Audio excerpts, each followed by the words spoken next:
नमस्कार. माझ्या एका मतांपासून थोडंसं दूर होऊन मी जरा समजण्यात चुकलो होतो असं स्पष्टपणे कबूल करायला मला आज काहीच वाटणार नाही. म्हणजे थोडी माझी गडबडच झाली.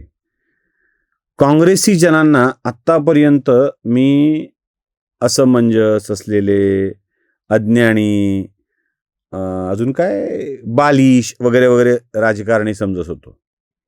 पण काँग्रेसवाले बालिश नाहीत, असमंजस नाहीत, तर बरेच धूर्त आहेत आणि ते वेळ पाहून फटका मारतात याची मला हळूहळू जाणीव व्हायला लागली आहे.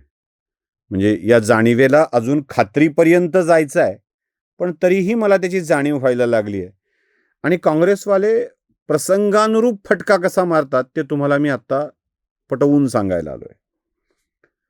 काँग्रेसनी असा फटका पवारांना मारलाय ना, असा फटका की स्वतःला जाणता राजा समजणारे शरद पवार आणि पवारांचं जाणता असल्याचं रूप कायम समोर ठेवून आपणच महाराष्ट्राचं राजकारण खेळवू शकतो असे समजणारे अन्य पवार, या सगळ्यांना पार उघडा नागडा करून त्यांच्याच मनात सैरभैर होईल अशी स्थिती काँग्रेसनं आणली आहे.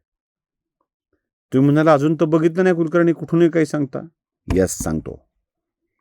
काय शरद पवारांच्या बारामतीत पोटनिवडणूक येऊ घातली आहे हे तुम्हाला माहित आहे. या पोटनिवडणुकीत उपमुख्यमंत्री सुनेत्रा पवार बिनविरोध निवडून याव्यात यासाठी सरकारी पक्ष प्रयत्न करतोय हेही आपल्याला ठाऊक आहे. म्हणजे अगदी हाकेंना सांगणं की नका करू असं, वापस घ्या, हाकेंनी आपल्या मुद्दे मांडून वापस घेणं, त्यानंतर अनेक लोकांना फोन करणे, भाजपनी उद्धव ठाकरेंना कन्व्हिन्स करणे, एवढंच काय तर शिंदेंनी फॉर्म भरायला जाणे, उद्धव ठाकरेंना कन्व्हिन्स करण्यासाठी पवार गटाने प्रयत्न करणे, या सगळ्या गोष्टी झाल्या. म्हणजे उद्धव ठाकरे, शरद पवार, राष्ट्रवादी काँग्रेस, भारतीय जनता पार्टी, शिवसेना या सगळ्या पक्षांनी मिळून सुनेत्रा पवारांना सहानुभूतीच्या मुद्द्यावर बिनविरोध द्यायचं हे नक्की केलं. शरद पवारांनी तर यात हरकत नाही असं म्हणून बाहेरच्या पवारांना सहकार्य करण्याची भूमिका घेतली. आणि अचानक काँग्रेसनं उठून आपला मोरे नावाचा उमेदवार घोषित केला. आकाश मोरे आमचे उमेदवार असतील. बरं, हे मोरे विधान परिषद सदस्यांचे पुत्र मोरे, अर्थात या मोरेंना किती मतं मिळतील हा संशोधनाचा विषय आहे. मी माझा अंदाज सांगून ठेवतो, अंदाज सांगायला काही हरकत नाही. मोरेंनी निवडणूक लढवलीच, म्हणजे पुन्हा अजून मी म्हणतोय, मोरेंनी निवडणूक लढवलीच तर 25,000च्या आसपास राहतील. पण काँग्रेसनी या मोरेंना निवडणुकीत उभं करण्याचा निर्णय घेऊन पवारांना जबर फटका मारलाय. पवार बोले आणि राजकारण हले ही स्थिती राहिलेली नाही राहिलेली. पवारांची इच्छा आहे म्हणून कुणीतरी बिनविरोध यावं. पवारांची इच्छा आहे म्हणून करा ना प्लीज, माझ्या बाबांना खासदार करा ना असं सुप्रिया सुळे म्हणतील. आम्हाला वाटतं पवार साहेब आले पाहिजे असं रोहित पवार म्हणतील. शरद पवार फोन करून मला राज्यसभेवर पाठवा अशी विनंती लोकांना करतील. मग काय होऊ शकतं? मला उगाच ते दिवस आठवत आहेत. छत्रपती संभाजी महाराज छत्रपती आणि उदयनराजे यांना राज्यसभेवर पाठवण्याचा विषय आला तेव्हा शरद पवार काय काय बोलले होते. ज्या शरद पवारांनी कोणाला राज्यसभेवर पाठवायचा निर्णय घ्यावा त्या शरद पवारांना प्लीज प्लीज प्लीज म्हणावं लागत होतं. यापेक्षा वाईट गोष्ट कोणती?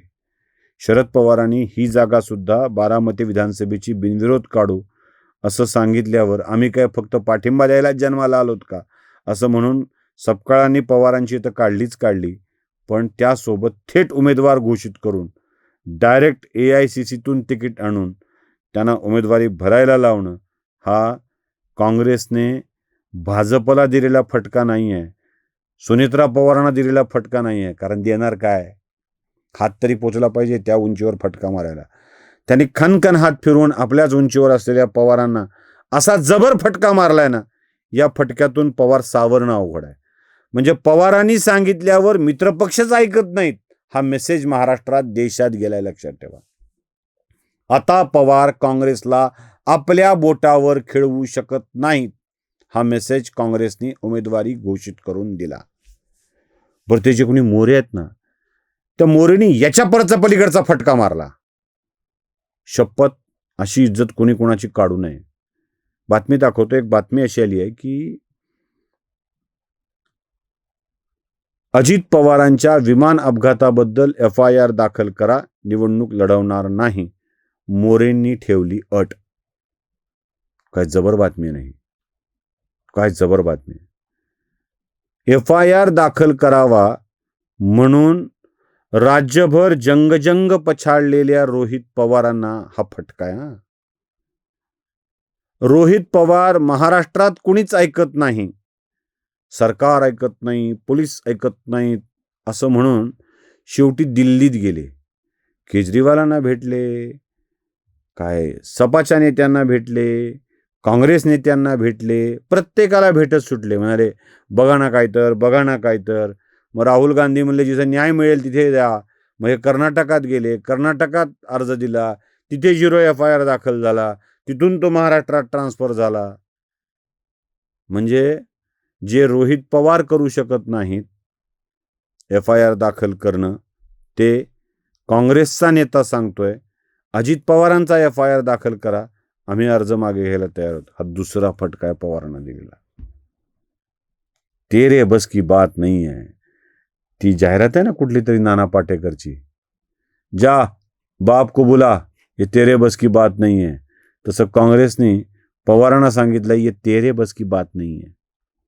असा फटका काँग्रेसने 2 वेळेला मारलेला आहे. आता वेळ येणार आहे तिसरी. ही फार गमतीशीर वेळ आहे, लक्षात ठेवा. काँग्रेसला हे कळलंय की शरद पवार काय किंवा उद्धव ठाकरे काय, यांच्या पक्षातली माणसं यांच्याकडे टिकतील ही शक्यताच नाही. काय बातम्या छापून आणतात.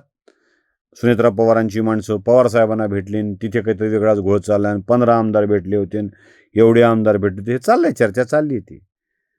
पण एक लक्षात ठेवा, काँग्रेसला हे माहीत आहे की शरद पवारांची माणसं शरद पवारांच्याकडे किती राहतील याविषयी शंका आहे.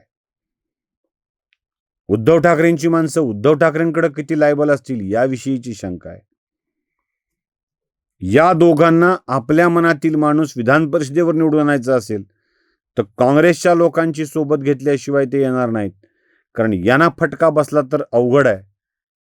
म्हणून काँग्रेसने आता पवारांच्या तिसऱ्या फटक्याची, पवारांना द्यायच्या तिसऱ्या फटक्याची तयारी चालू ठेवलेली आहे. त्यांनी सांगितलं की शरद पवार उठतील, उद्धव ठाकरेंना पाठिंबा देतील, उद्धव ठाकरे निवडणूक लढतील, आम्ही पुन्हा पाठिंबाच द्यायचा का? म्हणजे तेच वाक्य पुन्हा, आम्ही फक्त पाठिंब्यासाठी जन्माला आलोत का? त्यामुळं काँग्रेसच्या मदतीशिवाय उद्धव ठाकरे विधान परिषदेवर जाऊ शकणार नाहीत. कदाचित काँग्रेस अन्य लोकांची मदत घेऊन आपला एखादा माणूस विधानसभेवर सरकवू शकतो आणि शरद पवारांना त्यांच्या इराद्यात फटका बसू शकतो. आता अटी शर्ती टाकून फटके देणाऱ्या पवारांना काँग्रेसकडूनच फटके खाण्याची वेळ आली आहे, एवढं मात्र नक्की आहे. नमस्कार. जागृतीचा विधायक बुरुज